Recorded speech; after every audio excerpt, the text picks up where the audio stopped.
Hi, ಇವತ್ತು ನಾನು ಕಾಂದ ಬಜ್ಜಿ ಅಥವಾ ಈರುಳ್ಳಿ ಬಜ್ಜಿ ಹೇಗೆ ಮಾಡೋದು ಅಂತ ಹೇಳ್ಕೊಡ್ತೀನಿ ಬನ್ನಿ. ಹಾಗೆ ವಿಡಿಯೋ ಸ್ಕಿಪ್ ಮಾಡಿದೆ ಪೂರ್ತಿಯಾಗಿ ನೋಡಿ. ಸ್ಕಿಪ್ ಮಾಡೋದ್ರಿಂದ ನಾನು ಯಾವ ಥರ ಮಾಡಿದೆ ನನಗೆ ಗೊತ್ತಾಗೋದಿಲ್ಲ, ಹಾಗಾಗಿ ವಿಡಿಯೋ ಸ್ಕಿಪ್ ಮಾಡಿದೆ ಪೂರ್ತಿಯಾಗಿ ನೋಡಿ. ಬನ್ನಿ ಇವಾಗ ಕಾಂದ ಬಜ್ಜಿ ಅಥವಾ ಈರುಳ್ಳಿ ಬಜ್ಜಿ ಮಾಡಲು ಬೇಕಾಗಿರೋ ಸಾಮಗ್ರಿಗಳು ನೋಡೋಣ. 1 ಬೌಲ್ ಕಡಲೆ ಹಿಟ್ಟು, 1 ಬೌಲ್ ಮೈದಾ ಹಿಟ್ಟು, ಎಣ್ಣೆ, 2 ಈರುಳ್ಳಿ ಉದ್ದುದಕ್ಕೆ ಕಟ್ ಮಾಡಿ ಇಟ್ಕೊಂಡಿದ್ದೀನಿ, ಸ್ವಲ್ಪ ಕೊತ್ತಂಬರಿ, 10 ರಿಂದ 15 ಮೆಣಸಿನ್ಕಾಯಿ ಕುಟ್ಟಿಟ್ಕೊಂಡಿದ್ದೀನಿ, ಅಜವೇನು, ರುಚಿಗೆ ತಕ್ಕಷ್ಟು ಉಪ್ಪು, ಸೋಡಾ ಪುಡಿ. ಬನ್ನಿ ಇವಾಗ ಹೇಗೆ ಮಾಡೋದಂತ ಹೇಳ್ಕೊಡ್ತೀನಿ ನೋಡಿ. ಇವಾಗ ಈ ಥರದೊಂದು ಬೌಲ್ ತೊಗೊಳ್ಳಿ. ಈ ಬೌಲಿಗೆ ನಾನು ಕಡಲೆ ಹಿಟ್ಟು ಹಾಕ್ಕೊಳತ್ತೀನಿ.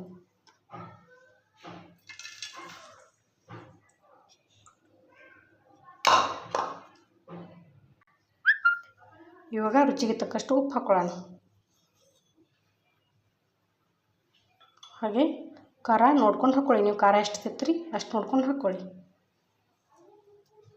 ಇವಾಗ ಕೊತ್ತಂಬರಿ ಹಾಕ್ಕೊಳ್ಳೋಣ. ಕಟ್ ಮಾಡಿಟ್ಕೊಂಡಿರುವ ಈರುಳ್ಳಿ ಹಾಕ್ಕೊಳ್ಳೋಣ.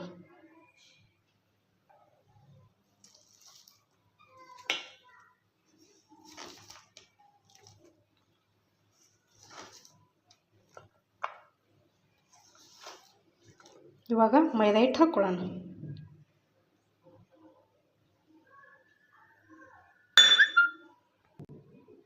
ಇವಾಗ ಕೈದಿಂದ ಈ ಥರ ತಿಕ್ಕೊಂಡು ಅಜ್ವಾಯಿನ್ ಹಾಕ್ಕೊಳ್ಳೋಣ.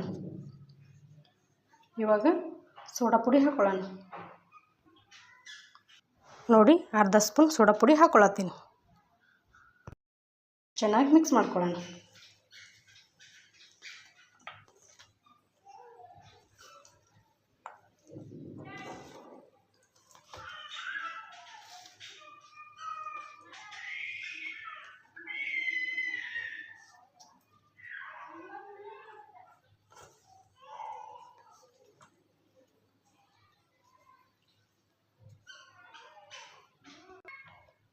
ಇವಾಗ ಸ್ವಲ್ಪ ನೀರು ಹಾಕ್ಕೊಳ್ಳೋಣ.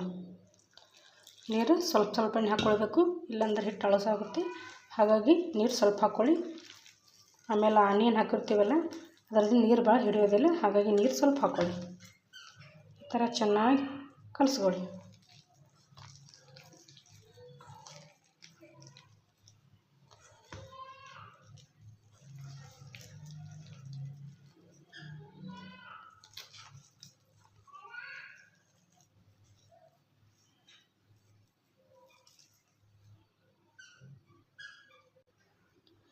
ಇವಾಗ ಇನ್ನೂ ಸ್ವಲ್ಪ ನೀರು ಹಾಕ್ಕೊಳ್ಳೋಣ.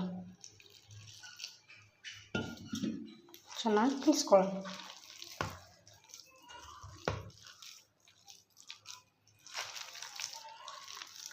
ಸ್ವಲ್ಪ ಹಿಟ್ಟು ಗಟ್ಟಿ ಇರಲಿ ನೋಡಿ. ಇವಾಗ ಹಿಟ್ಟು ಈ ಥರ ಕಲಿಸ್ಕೊಳ್ಳಿ. ಈ ಥರ ಇರಬೇಕು. ಚೆನ್ನಾಗಿ 10 ರಿಂದ 15 ನಿಮಿಷ ನೆನೆಯಲು ಬಿಡೋಣ. ಮೇಲ್ಗಡೆ ಒಂದು ಪ್ಲೇಟ್ ಮುಚ್ಕೊಳ್ಳೋಣ. ಮೇಲ್ಗಡೆ ಒಂದು ಪ್ಲೇಟ್ ಮುಚ್ಚೋಣ. ಅರ್ಧ ತಾಸು ಚೆನ್ನಾಗಿ ನೆನೆಯಲು ಬಿಡೋಣ. ಬನ್ನಿ ಇವಾಗ ಒಲೆ ಹಾಕ್ಕೊಳ್ಳೋಣ. ಇವಾಗ ಒಂದು ಕಡಾಯಿ ಇಟ್ಕೊಳ್ಳೋಣ. ಕಡಾಯಿ ಚೆನ್ನಾಗಿ ಕಾಯಿ. ಇವಾಗ ಎಣ್ಣೆ ಹಾಕ್ಕೊಳ್ಳೋಣ.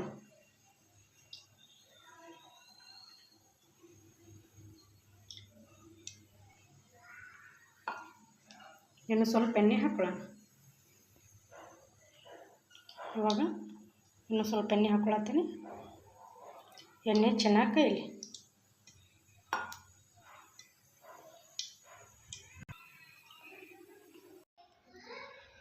ಬನ್ನಿ ಇವಾಗ ಅರ್ಧ ತಾಸಾಗಿದೆ.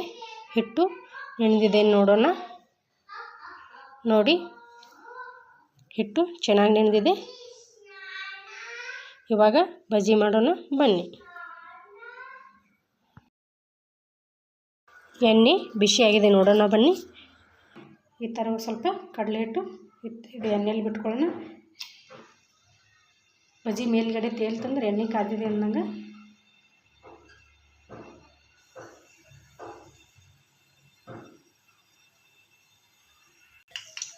ನೋಡಿ, ಇವಾಗ ಬಜ್ಜಿ ಮೇಲ್ಗಡೆ ಬಂದಿದೆ, ಎಣ್ಣೆ ಚೆನ್ನಾಗಿ ಕಾದಿದೆ. ಬನ್ನಿ ಇವಾಗ ಬಜ್ಜಿ ಬಿಡೋಣ.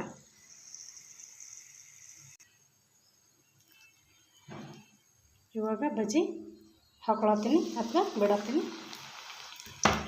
ಎಣ್ಣೆ ಚೆನ್ನಾಗಿ ಕಾದಿದೆ. ಉರಿ ಮಧ್ಯಮ ಉರಿಯಲ್ಲಿರಲಿ.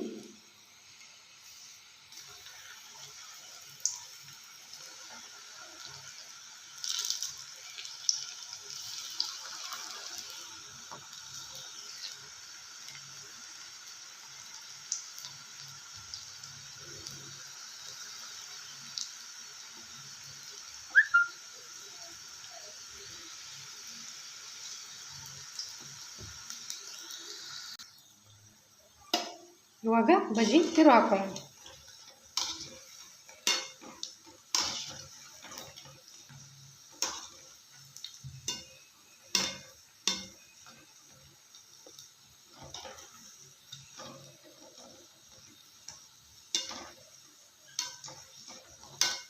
ಉರಿ ಮಧ್ಯಮ ಉರಿಯಲ್ಲಿ ಇರಲಿ.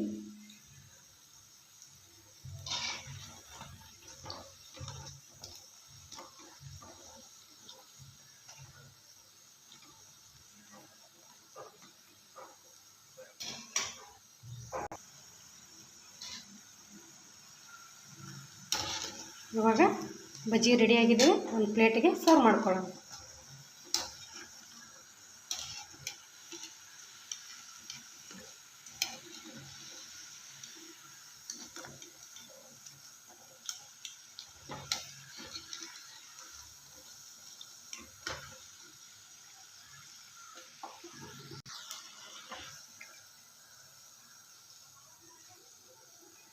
ಸ್ವಲ್ಪ ಎಣ್ಣೆ ಜಾಣಲಿ, ಹಾಗಾಗಿ ಒಂದು ನಿಮಿಷ ಈ ಥರ ಹಿಡ್ಕೊಳ್ಳೋಣ.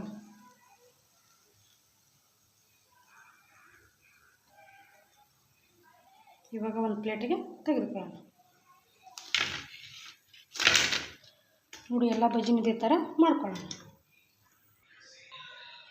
ನೋಡಿ, ಇವಾಗ ಬಜ್ಜಿ ಒಂದು ಪ್ಲೇಟಿಗೆ ಸರ್ವ್ ಮಾಡ್ಕೊಂಡಿದ್ದೀನಿ. ಹಾಗೆ ಮೆಣಸಿನ್ಕಾಯಿ ಎಣ್ಣೆಯಲ್ಲಿ ಕರೆದಿಟ್ಕೊಂಡು ಮೇಲ್ಗಡೆ ಸ್ವಲ್ಪ ಉಪ್ಪು ಇದ್ರಿಸ್ಕೊಂಡಿದ್ದೀನಿ.